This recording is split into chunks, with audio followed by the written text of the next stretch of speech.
अब यो देशमा हामी पसिनाको ढुङ्गा हाल्दैनौँ, ढुङ्गा बोक्छौँ।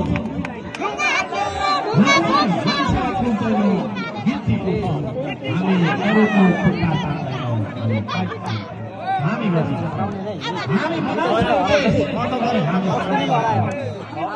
तपाईँहरूले देश बनाउनको लागि तयार हुनुभएको छ? भनेको छैन, सबैले भनेको छैन।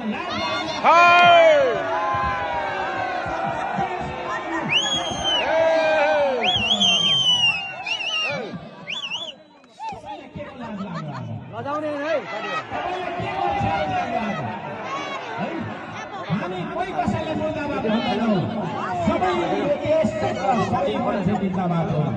तर हामी लगाउँछौँ श्रमको नारा। हामी भन्छौँ ऐना हेर्दा जो देखिन्छ उही हो देश बनाउने, उही हो देश बनाउने, उही हो देश बनाउने, उही हो देश बनाउने। आफ्नो देश बनाउनु छ कसको आशा हो? आफ्नो देश बनाउनु छ कसको आशा हेर्ने? नेपालीले अरूको आशा हेरेर बाँच्न छोड्नु। तपाईँ अरूको आशामा बाँच्न छोड्नुहोस्। अब फल्ना आउँछ र देश बनाउँछ, फल्ना आउँछ र देश बनाउँछ भन्नु छोड्नुहोस्। संदाता हो तिमी हौ यो देश बनाउने, हो संदाता हो तिमी नै हौ यो देश बचाउने। तिमी नै हो यो देश बचाउने। तपाईँ आज देशका लागि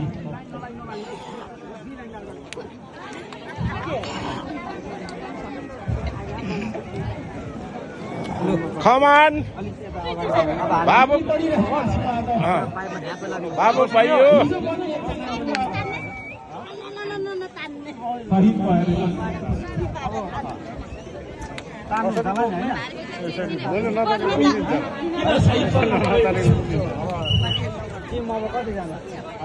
मेयर साहब भावुक हुनुभयो, भावनामा बग्नुभयो। पहिले पनि हामीले पसिना बनाउन सकेनौँ। देश बाँझो छ, हो देश बाँझो छ। देशमा आज केही छैन। योभन्दा ठुल्ठुलो भिड, योभन्दा ठुल्ठुलो युवाको भिड दैनिक आज विदेश गइरहेको छ। हो विदेशमा हामी भनिरहेका छौँ, स्वदेशमा भनिरहेका छौँ। हामी यो कुरा बुझ्छौँ कि बुझ्दैनौँ?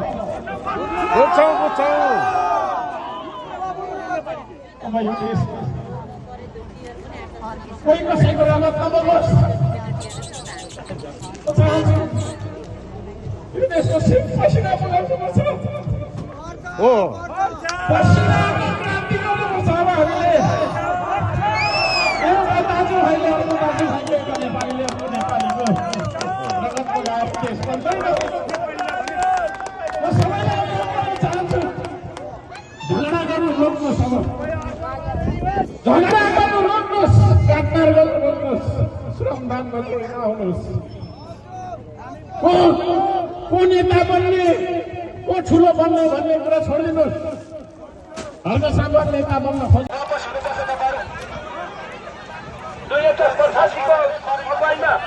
प्रसादजी अगाडि जानु भने प्रसादजीलाई फलो गर्नु होला। सबैजनाले यो साइडमा जाने प्रसादजीलाई फलो गर्नु होला। बिस्तारो गर्नु, बिस्तारो तपाईँ यतै रहनु कि दाजु? बिस्तारो गरिदिनु, बिस्तारो बिस्तारै।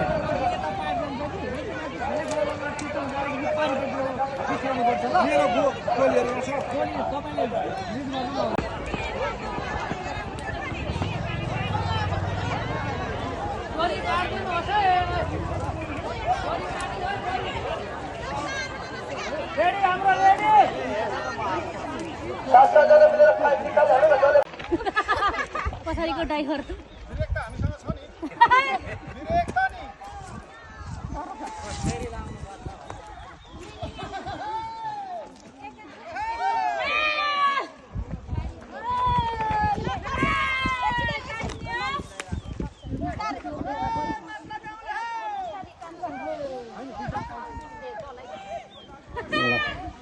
यहाँ मेयर साहबको टोलीले पनि बिसाइराख्नु भएको छ अहिले।